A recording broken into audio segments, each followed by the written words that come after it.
We've made it to week 6 of the NFL season. I'm Meredith Gorman, joined by our Nesson Patriots beat reporter Dakota Randall. As the Patriots get set for another road trip heading to Vegas to face the Raiders. You know, it's been a tough couple of weeks for this team. 2 back-to-back blowout losses to the Cowboys and the Saints. There's been a lot of talk about, just this team not playing well, not being a good team. Do you think they're taking that stuff to heart, or what is the mood around the team this week? Oh, I mean, they're absolutely taking it to heart. How can you not? I mean, this is their jobs. They right now look like maybe the worst team in the NFL. I don't think they are, but they're playing that way. But to your question about the mood around the team, it's definitely getting worse. There's no doubt about it. I mean, some of it is obvious. Some of it you got to read the tea leaves. I mean, talking to the assistant coaches on Tuesday, asking them, is there finger pointing going on defense where the defense is pointing at the offense like you're putting us in a bad spot? And, Gerard Mayo and Steve Belichick, I think in their own way, basically hinted at, like that's unavoidable. They're human beings.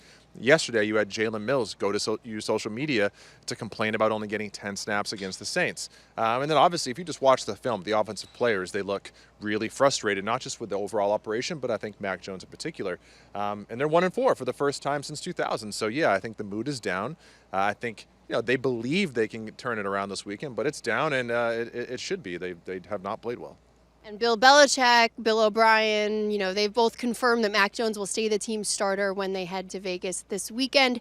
When we look at Mac's performance and the offense as a whole, I know Belichick said after the loss to the Saints that it's not just on Mac, but have any of the players identified what the issue could be, or what do you see as the biggest problem for this offense right now? Well, I think it's a little bit of everything. I think, for a while here when Mac Jones has struggled, I think you could say it was two big things. Number one, the offensive line. I mean, he faces more pressure than just about any quarterback in the NFL. I mean, against the Cowboys, it was over 50%. There's no quarterback that's winning that game. Last week, it was 40%. I mean, he's getting killed, and the receivers aren't getting open. His weapons have been awful. Juju Smith-Schuster has been a zero for this team.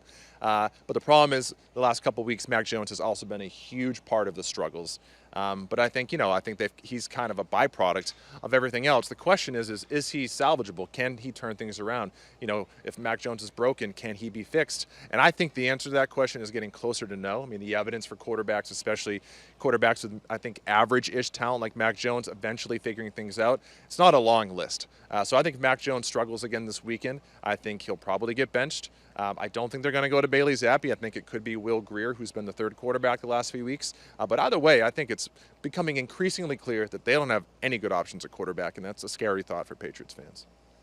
Yeah, and now looking at the Raiders roster, speaking of quarterback, Jimmy Garoppolo is running their offense at quarterback over there. There's a bunch of former Patriots faces, not only on the coaching staff, but on the roster, including Jacoby Myers, who the Patriots let walk in free agency, ultimately getting Juju Smith-Schuster instead of Myers. But how much do you think that the team's familiarity with a bunch of these players on the Raiders roster will help them this weekend?